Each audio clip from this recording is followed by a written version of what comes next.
정진석 막말. 지난번에 우리가 했을 때가 김문수 막말. 그렇죠. 그러니까 얘기를 했던 거죠. 그래서 제가 말씀드리는 거예요. 노무현 대통령이 돌아가신 게 권양숙 여사와 부부싸움에서 이게 뭐예요? 그래서 공방이 오고 가니까 노무현 전 대통령은 누구도 원망하지 말라 했다. 이게 뭐예요? 뭐 이런 사람들이 다 있습니까? 근데 이렇게 무슨 정치적으로 비판하고 분노하기 전에 저는 정말 좀 이해가 안 가요. 왜 그러냐면 저번에 김문수 전 지사 얘기할 때도 그랬는데 김문수 지사가 그렇게까지는 아니었거든요. 옛날에 그렇게까지는 아니었거든. 근데 완전히 맛이 변했잖아요.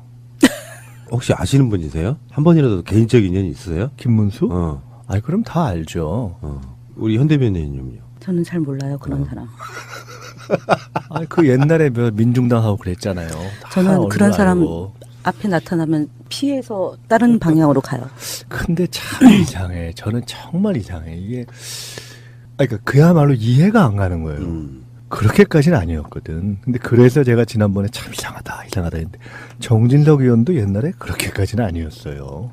근데 이상해요. 어떻게 이렇게 비교적 그러니까 보수라고 해도 정상에 어느 정도 조금 근처까지는 있었다. 한 10년 내지 20년 전에 이런 분들이 이렇게까지 되는지 모르겠어요. 저는 일종의 오면서 아까 이렇게 걸어오다 생각을 했는데 거의 보수정당 붕괴 대세론 아니냐. 이게 뭐냐 도대체. 어떻게 저럴 수가 있나. 이게 아니 상식적이거나 무슨 정치적이지 않잖아요. 이게 무슨 말도 안 되는 얘기고. 우리 김현 대변인께서 물타기 하려고 뭐 누가 그 얘기를 했지? 논평을 하면서 MB 구속하는 거, MB 수사하는 거 물타기 하려고 이런 얘기하냐. 이런 얘기를 누가 우리 논평 중에 나왔던 것 같은데. 저는 그 사건만 얘기했어요. 아니 그런 식의 만약에 사고를 했다면 이 자체도 말이 안 되고 그런 식의 소위 정치적인 사고를 했다면 그 또한 말이 안 돼. 황당무계하고. 이 사안 자체를 그렇게 그들이 갖다 댈 수도 없고. 그러니까 근데 그들은 그렇게 보는 거죠. 그러니까 하여간 완전히 이렇게 정상에서 이탈을 한 거예요. 이상해. 그러니까 이게 무슨 증상일까 싶어요. 증상 이상해. 새가 날아든다는 여러분들의 하트를 먹고 삽니다. 잊지 않으셨죠? 에피소드 제목을 누르고 플레이가 되면 오른쪽 위에 하트를 꼭 눌러주세요. 오늘도 감사합니다. 더 많은 분들이 들을 수 있도록 하트 꼭 눌러주세요. 이런 건 있잖아요. 예를 들어 사실이라고 해도 어떤 특정 사안에 대해서 논평할 때 이런 이야기. 예를 들어 이쪽에서 말이에요. 박정희 전 대통령은 젊은 여자들 끼고 술 먹다가 총 맞아 돌아가시지 않았습니까? 사실이라고 해도 그런 식의 논평은 안 하잖아요. 아니 아까 지금 우리 김현 대변인께서 그쪽에서는 그렇게 인식하니까 그렇게 얘기한다 그랬잖아요. 또 예를 들어 이거를 부부싸움이라고 해서 권양숙 씨 이렇게 얘기할 수 있어요. 그러니까 최소한 선거 나가서 표 얻고 국회의원 되는 사람 정도 수준에 한참 못 미쳐버리는 거야. 그러니까 사람들이 저는 맛이 완전히 같구나. 저는 이런 페이스북을 보면 드라마를 연상하거든요. 그 얼마 전에 조작 보면 사건이 발생하잖아요. 그럼 사건을 덮기 위해서 또 다른 사건을 만들잖아요. 근데 그 위에 어른들이 존재한다는 거 아니에요. 당신이 그 자리까지 올라갈 때 우리가 뭘 했는지 안다면 이 일에 대해서 당신이 묻고 가. 또는 당신이 책임지고 뭐 어떻게 해. 이러면서 이제 일이 막 벌어지잖아요. 문성근 선생님이 그 이제 주인공으로 나온. 그래서 저는 이 정진석 의원의 이 글도 자신의 보스를 보호하기 위한 물타기다. 이제 그렇게 보고 두 번째는 이거는 당시에 정무수석을 했잖아요. 그러니까 직후의 정무수석이잖아요. 돌아가실 때가 아니고. 그러면서 뭔가 알고 있다는 암시인 거죠. 내가 뭔가 알고 있다. 내 글은 비교적 정상이다라고 얘기하는데 그건 그러면서 이제 이명박을 마치 노무현 대통령과 같은 위치로 이렇게 동격화시키는 거죠. 자기 진영에게. 그러면서 앞장서서 이제 아마 알게 모르게 이런 게 있을 거예요. 제가 그러니까 박근혜가 저렇게 되기 전에 무슨 얘기를 하다 이런 얘기를 한 적이 있어요. 야, 우리는 김대중 대통령, 노무현 대통령, 그러니까 우리가 대선하기 전이에요. 우리가 배출한 대통령이 다 돌아가셨잖아요. 그리고 저쪽에 무슨 전두환, 노태우는 광주로 해서 이미 거의 무슨 정치적인 의미가 없는 사람들 아니에요. MB도 아무 쪽을 못 쓰고 있었던 거 아니에요. 박근혜 하나 있었단 말이에요. 그래서 박근혜가 만약 정상적으로 대통령 임기를 마치고 나면 사실상 유일하게 정치적 발언이 가능한 이 소위 보수의 대모 비슷하게 남아서 상당히 오래 저게 갈 수도 있을 것이다. 이제 이런 얘기 내지는 걱정 이런 걸 했던 기억이 있어요. 근데 그 박근혜가 가버렸단 말이에요. 그리고 MB는 사실상 이미 뭐 4대강 뭐 이런 등등 때문에 의미가 없던 사람이야.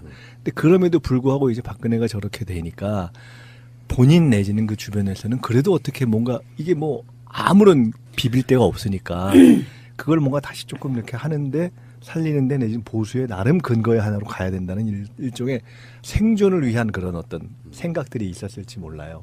근데 이제 그것이 완전히 무너지는구나 하는 데서 나타나는 근본적인 어떤 보수의 장기적인 정치적 생존에 대한 공포감 이런 것들이 알게 모르게 반영될 수는 있는지 모르겠는데 그렇다 해도 아까 말씀드린 것처럼 무슨 정치적 계산이다 뭐 보수라는 이런 걸 다 떠나서 기본이 안 되잖아요. 그래서 그렇죠. 저는 사실은 이해를 요새 하기가 참 어려워. 이게 전략도 없고 최근에 그 홍준표가 거침없는 막말, 망언, 거짓말까지. 거짓말 행포잖아요. 말의 행포인데 그러면서 이제 자신들의 지지층 흩어졌던 아주 그러니까 미랄 같은 지지층이 조금 결집이 되고 한 자릿수에서 이제 두 자릿수로 올라가고 있는 거거든요. 그러니까 지금 이제 이런 공격이 그냥 나오겠냐 저는 그렇게 보진 않아요. 어쨌든 MB가 당장 뭐 어떻게 사법적으로 처리되는 게 아니니까 최소한 내년 지방선거까지는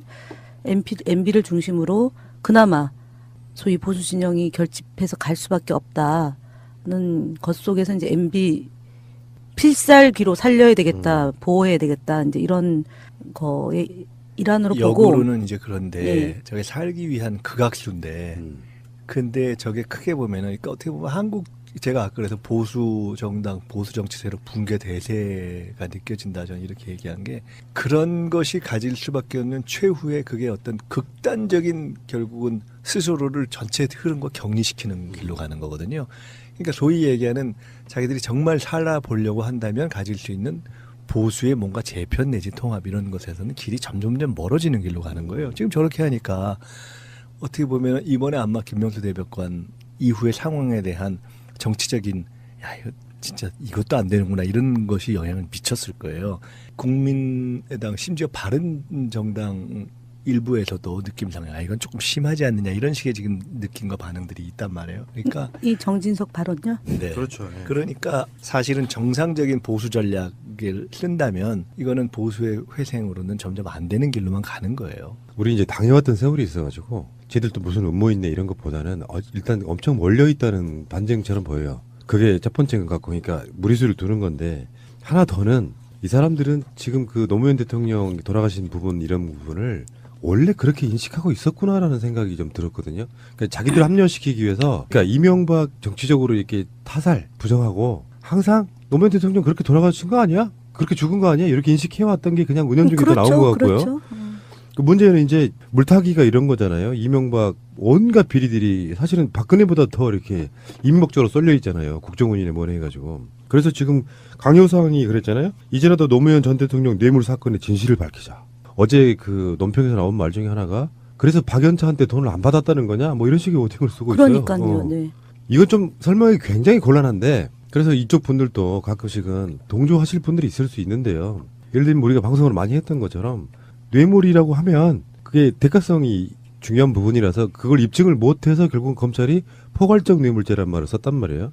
정치 자금을 그런 식으로 이렇게 친구한테 받아왔던 관행 같은 건 있었어요. 그러니까 그거를 뇌물로 포함을 시켜버리면 박근혜는 바로 유죄예요. 재판 받을 것도 없어. 그러니까 이런 식으로 이렇게 물타기를 해서 노무현 대통령도 뇌물 받았으니 이명박의 비리 같은 것도 넘어가자 이런 거 아니에요? 결국에는?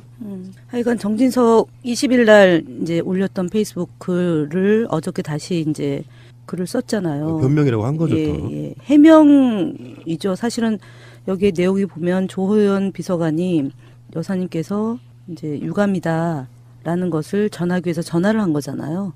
전화를 했는데 거기서 이제 얘기한 게 가족들에게 상처 주지 않으려고 했다. 그다음에 박원순 시장의 주장을 반박하기 위해서 올린 글이다. 이렇게 얘기하면서 마지막으로 간 게 누구도 원망하지 마라라고 하지 않았느냐라는 얘기를.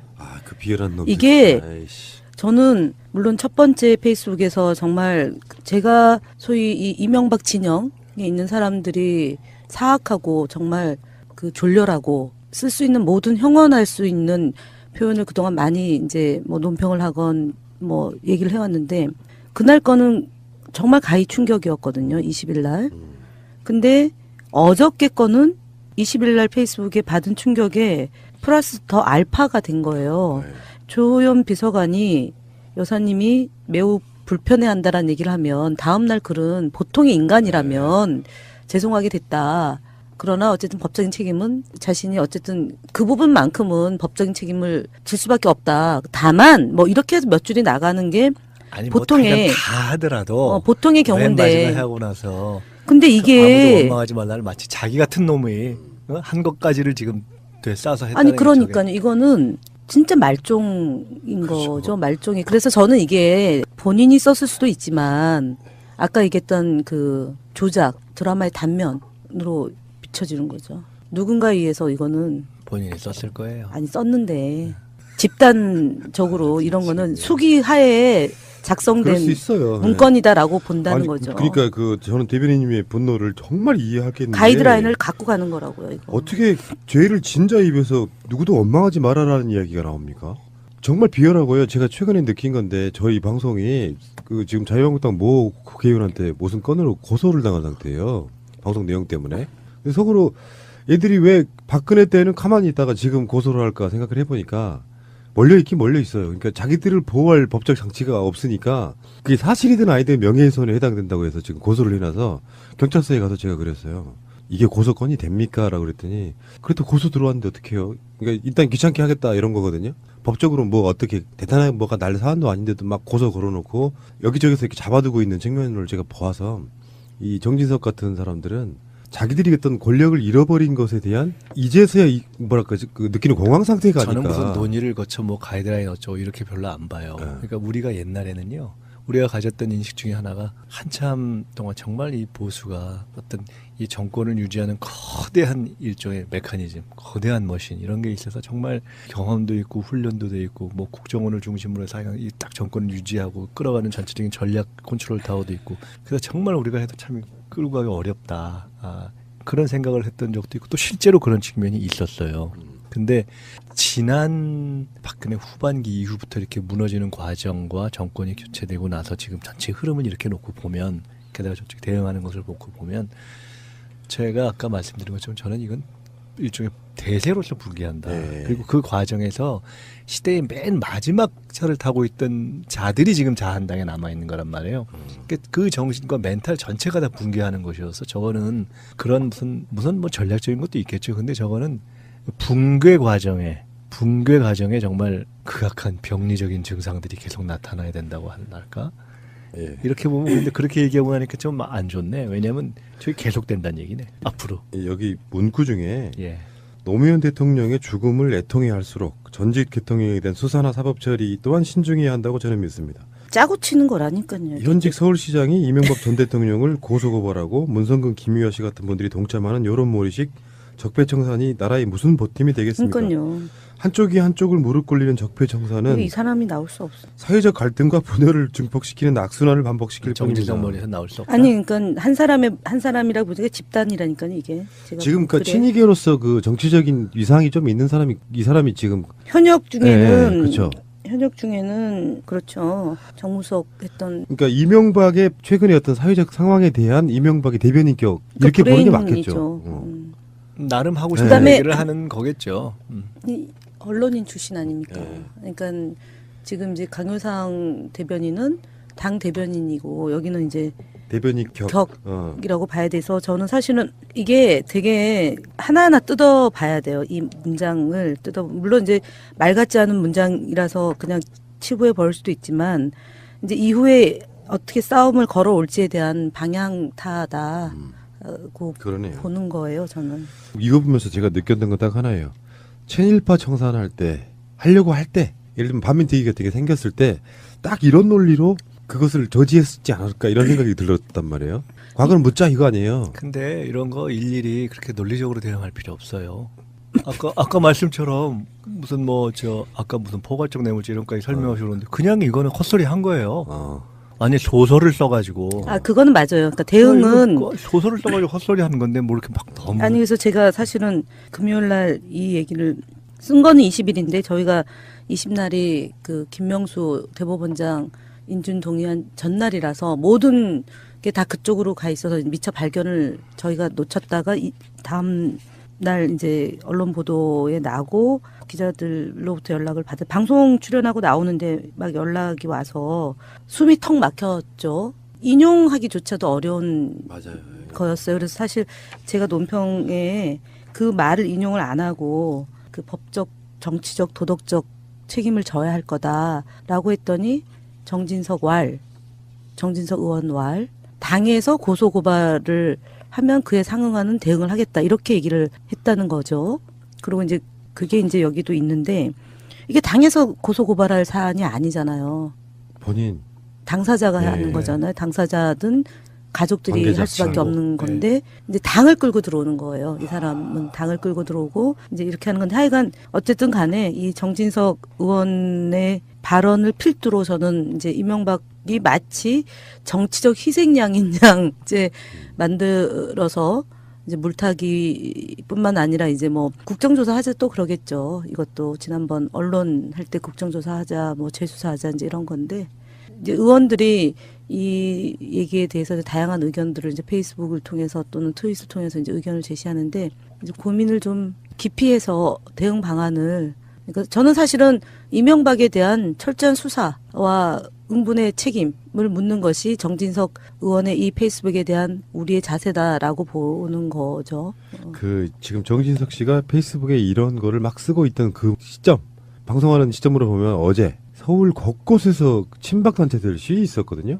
그러니까 제가 봤을 때는 조금 더 정밀하게 분석을 하면 친이계 친박계를 떠나가지고 그렇게 뭉쳐있는 사람들한테 왜 우리도 비슷한 감정이 있어요. 예를 들어서 박근혜 정권에 관련해서 우리 쪽 편 들어주는 정치인이 뭔가 이렇게 어떤 말로 좀 센 말로 치고 나오면 굉장히 그 사기가 좀 올라가는 측면이 있어서 이를테면 친이계 친박계도 분명히 공존하잖아요. 그쪽에는 그 사람들한테 이명박 지키기 위해서 친박 쪽과 이렇게 같이 힘을 합쳐보겠다는 어떤 그런 자기적 지지자들의 결집? 그거 맞아요. 지금 이제 김태흠 의원도 이제 한마디 하고 그러니까 이제 김문수는 전직이기 때문에 이제 하여간 별로 영향을 못 미치는데 이제 현역 의원도 특히 이제 김태흠 의원도 충청이고 지금 정진석 의원도 충청이고 그 충청 정도는 지켜내자라는 필사의 각오로 지금 임하고 있는 게 아닌가. 하여간 이 정진석 의원 얘기에 대해서 이제 너무 깊이 들어가는 것도 우려하는 일종의 여론이 있거든요. 그러니까 너무 그러니까 대통령의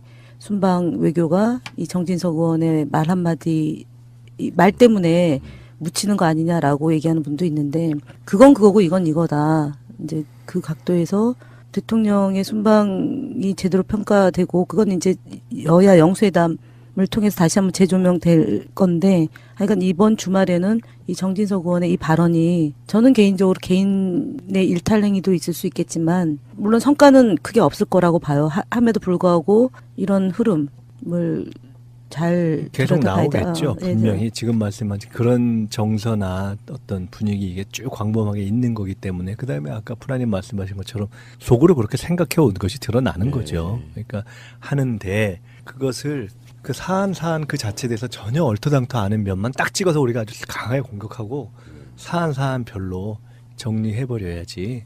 이런 사안들이 이렇게 언론에서 다룰 때요. 민주당 최고위원회의나 그런 회의에 이렇게 쭉 보면 가끔씩 원장님이나 대변인도 비치잖아요. 표정들이 왜 그렇게 근엄한지. 다른 사람 말하는데 웃으면 또 실실 그럴 수 없잖아요. 우리가 어떤 우리 품으로 오면 정말 말도 하기 싫은 정말 이 그냥 저질 그냥인데 정치라는 게 상대방이 저질로 싸움을 걸어오면 이거를 무시하는 순간에 그렇죠. 무시하면 대응 안 한다. 사실이 돼버리는 대응 안 그런 경우가 한다. 있어요. 뭐 너네 이제 배부르다. 이제 이런 얘기 듣고 또 그런 적절한 수위에 대해서 참 고민이 많아요. 그러니까요. 대응은 반드시 한다. 그러니까 좀 걱정하시는 것 같아요. 지금 정치권에서 이런 사건이 벌어지면 처음에는 강하게 가다가 합의하에 유야무야 되는 거 아니냐. 이제 이런 걱정을 많이 해요. 저도 저한테 개인적으로 메시지가 그런 게 많이 오거든요.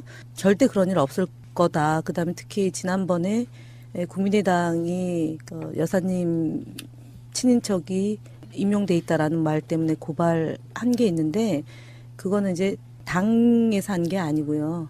별도로 했기 때문에 그거는 차원이 좀 틀려요. 그래서 이 건 역시 이제 사자에 의한 명예훼손, 그다음에 허위사실 유포에 의한 명예훼손 이 두 가지가 다 해당되고 법적 검토 이미 끝났고요. 시점만 놓고 보는 거예요. 그래서 너무 걱정하지 마시고 저희가 유야무야하거나 이럴 생각 정말 0.0000001도 없다. 반드시 법적 책임 묻고 정치적 도의적 책임까지. 그러니까 이 문제는 정말 집요하게 정진석 의원이 사과가 필요 없다라고 얘기하는 정치인도 있지만 정말 국민들 앞에 진심 어린 사과를 하도록 그렇게 사과라는 것이 법적 책임을 묻지 않은 전 단계가 아니라 법적 책임은 법적 책임대로 묻고 정말 사과를 하지 않으면 안 되게 해야 되겠다라는 거죠. 왜냐하면 똑같은 말이 또 나올 수 있기 때문에 다른 정치인의 입을 통해서 그래서 그런 의미의 사과를 원한다는 거예요. 진심 어린 사과, 공개적이고 진심 어린 사과. 물론 안 하겠지만 근데 해야 될 겁니다. 그러니까 지금까지 그 역사적으로 가장 그 좋아하는 대통령이 누구냐 물었을 때 노무현 대통령이 최근에는 거의 압도적인 일이잖아요.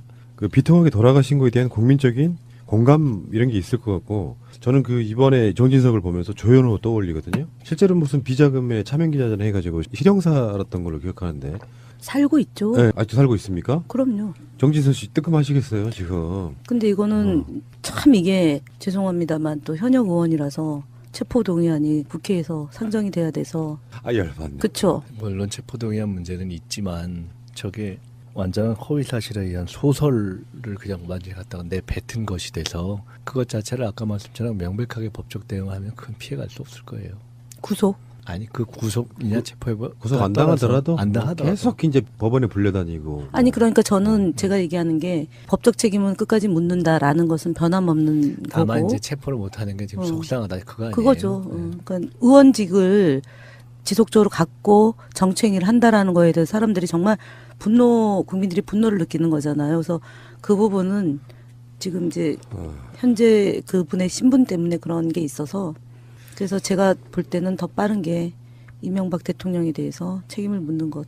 그건 그거대로 바로 가야죠. 그들의 관점에서 보면 세상 일이 수준이 다 낮은 이야기들밖에 안 되더라고요. 그렇게 많이 조명받고 있지는 않지만 새누리당 그 계열의 국회의원들의 비리들이 최근에 터진 것만 한 5-6건 되잖아요.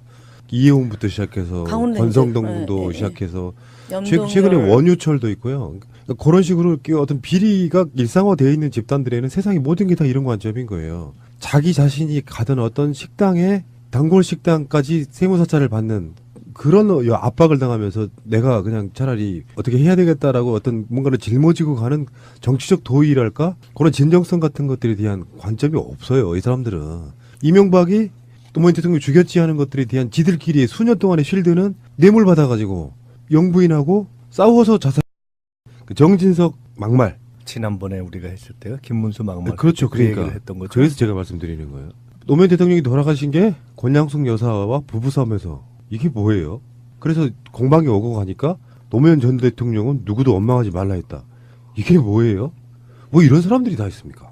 근데 이렇게 무슨 정치적으로 비판하고 분노하기 전에 저는 정말 좀 이해가 안 가요. 왜 그러냐면 저번에 김문수 전 지사 얘기할 때도 그랬는데 김문수 지사가 그렇게까지는 아니었거든요. 옛날에 그렇게까지는 아니었거든. 근데 완전히 맛이 변했잖아요. 혹시 아시는 분이세요? 한 번이라도 개인적 인연이 있으세요? 김문수? 아니 그럼 다 알죠. 우리 현대변인님요. 저는 잘 몰라요 그런 사람. 아니 그 옛날에 민중당하고 그랬잖아요. 저는 그런 사람 앞에 나타나면 피해서 다른 방향으로 가요. 근데 참 이상해. 저는 정말 이상해. 이게 그러니까 그야말로 이해가 안 가는 거예요. 그렇게까지는 아니었거든. 근데 그래서 제가 지난번에 참 이상하다 했는데 정진석 의원도 옛날에 그렇게까지는 아니었어요.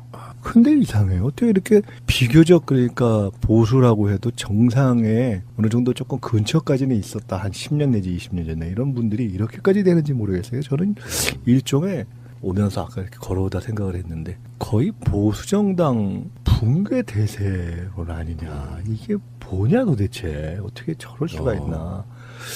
이게 아니 상식적이거나 무슨 정치적이지 않잖아요. 이게 무슨 말도 안 되는 얘기고. 우리 김현 대변인께서 물타기 하려고 뭐 누가 그 얘기를 했지? 논평을 하면서 MB 구속하는 거, MB 수사하는 거 물타기 하려고 이런 얘기하냐. 이런 얘기를 누가 우리 논평 중에 나왔던 것 같은데. 저는 그 사건만 얘기했어요. 아니 그런 식의 만약에 사고를 했다면 이 자체도 말이 안 되고 그런 식의 소위 정치적인 사고를 했다면 그 또한 말이 안 돼. 황당무계하고. 이 사안 자체를 그렇게 그들이 갖다 댈 수도 없고. 그러니까 근데 그들은 그렇게 보는 거죠. 어제 그 논평에서 나온 말 중에 하나가 그래서 박연차한테 돈을 안 받았다는 거냐? 뭐 이런 식의 오팅을 쓰고 그러니까요. 있어요. 네.